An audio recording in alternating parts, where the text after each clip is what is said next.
Hey, what's up, everybody? And it is 1 month from Chattanooga for me.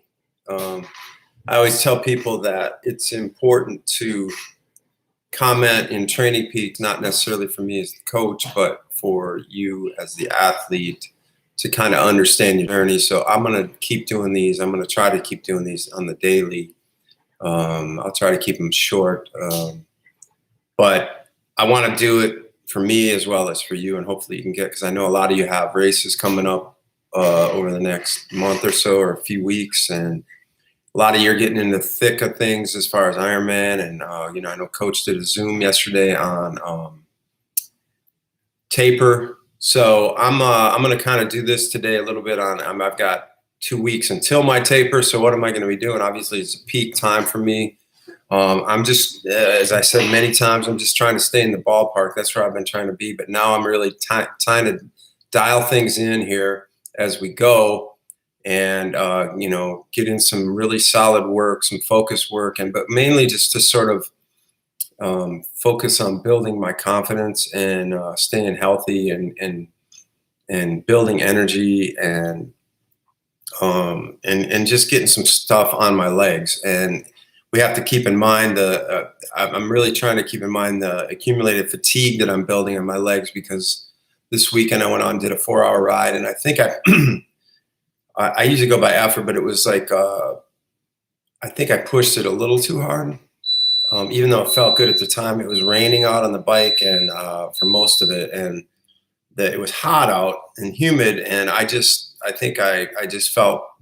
thought I felt better than I did, and I pushed it pretty hard. I got done. I was getting that like sort of post-bike delirium feeling, and then I ate a huge meal, and it didn't agree with my stomach. And I went out the next day and tried to run, and it was raining again. So I was like, all right, I can run outside. And then about a mile in, it just stopped, and the sky cleared, and it was just bright sunshine and humid and misty, and the fog and the whole 9 yards, and it just ate me alive. So it was a terrible run on Sunday. I wanted to run the loop of the chat course.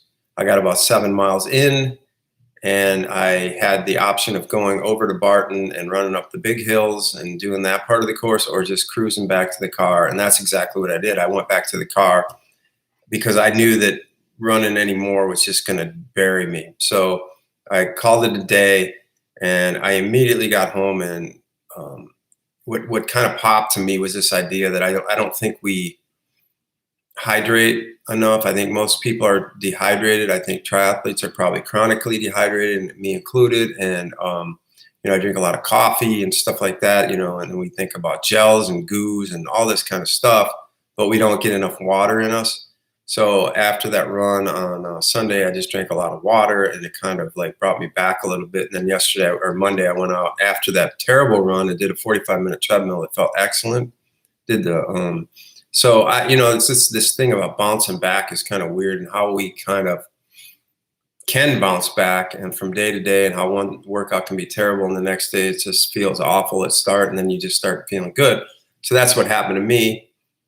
I was ready to quit triathlon on Sunday, and then Sunday or Monday night, I was like, okay, I might have this in me. So I also, that's running, and I've been really focused on trying to get my bike up and bike frequency. I've never been a long rider. It's just one of those things that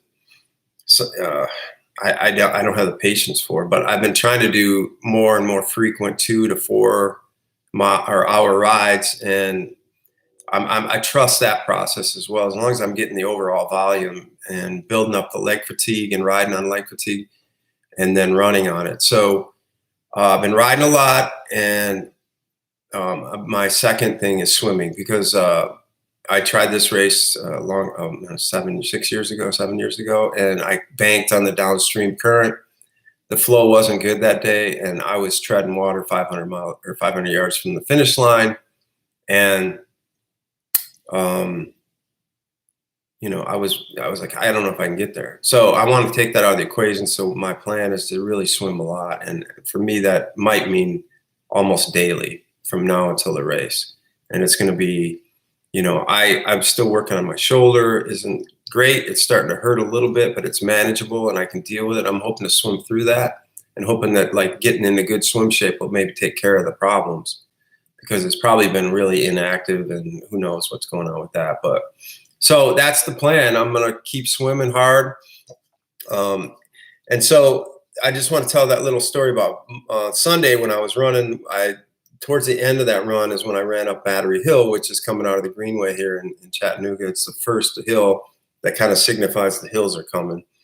And it's in the neighborhood, and I could barely get up that. I remember my quads, everything was just like really, really feeling terrible. And I called it a day that day. And then what was it? Yesterday was Wednesday. So I ran Monday and I took Tuesday off from the run. I had a good bike and a swim. And then last night it was pretty hot, still about 6:30. I went outside and decided to run over to Battery, which is a couple miles. And then I did hill repeats, and I felt really good on that same hill that almost took me out 3 days before one time. So I did repeats, and it's just weird how it can go from all or nothing. You know, the ups and downs of the sport are just incredible. And for me, I've really been just after every workout, I just go right to the water. I drink like 2 huge glasses of it. And I think post-workout is a really good time for that, obviously, because you want to kind of build it up in your system. And I always put a little salt in there, and sea salt, and maybe like some iodine drops. And that to me is where the energy source is.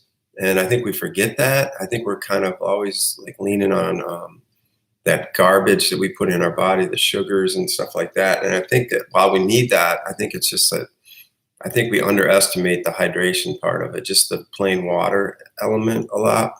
So I've really been focusing on after workouts, putting a lot of water in my system, and, hopefully not too close to bed. And I think the problem with like drinking a lot of water and before workouts or in the morning for me is it kind of goes right through you. So for me, it's kind of like through the midday or right after a workout when you really need it, and it lets your body absorb it more. And it just, to me, like last night, after that swim out in the afternoon, I drank a lot of water, and then I drank a little water before the workout, and I just felt a little cooler out there too.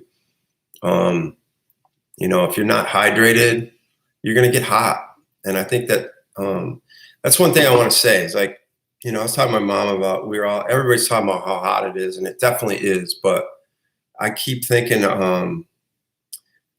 you wonder how much hotter it is than it ever has been. It's kind of this thing where I think we just spend too much time in air conditioning, and I think we're all dehydrated personally. And I think that the contrast between being inside when it's like 62 or 68 degrees and then walking out into 100 feels like a punch in the face. It feels so much worse. You drive around in your car. I mean, when I was growing up, we never even really used air conditioning in the car that much. And now we always use it. It's always on. We're in work. We're in, wherever we are, it's freezing inside and it's hot out. So I think that the contrast to that is huge, and it really feels even worse. So like when you're hydrated well, I don't think it's as dramatic, and if you're, sometimes I can go out on these hot runs and start, if your body's working well and it's cooling well, and it has to have like the Freon, which is, water to cool you down through the sweat and everything. And I think that's just a huge part of it. And I've said it before, and I still stand by this, that your skin has to breathe. You have to be hydrated. And I think I did a race up at Louisville once when it was 100 degrees, and I got on that run, and I've never felt that hot in my life. I think it's probably because I underhydrated on the bike a little bit, but I also think it's because I layered on layer upon layer of sunscreen, and it just blocked my ability to cool. And I know we have to do sunscreen or whatever, but like, I caution some of that stuff. I just think that I'm just a real big fan of letting your body work and having the stuff inside you to make the outside work. So anyway, that's where I'm at. I'm going to keep trying to do these things, but hopefully they'll help, and hopefully you'll find something in it. We're not doing the podcast today. We're doing it tomorrow, and I will be on Training Peaks. Let me know if you need any help. You know where to get me. All right. I will talk to you soon. Thanks.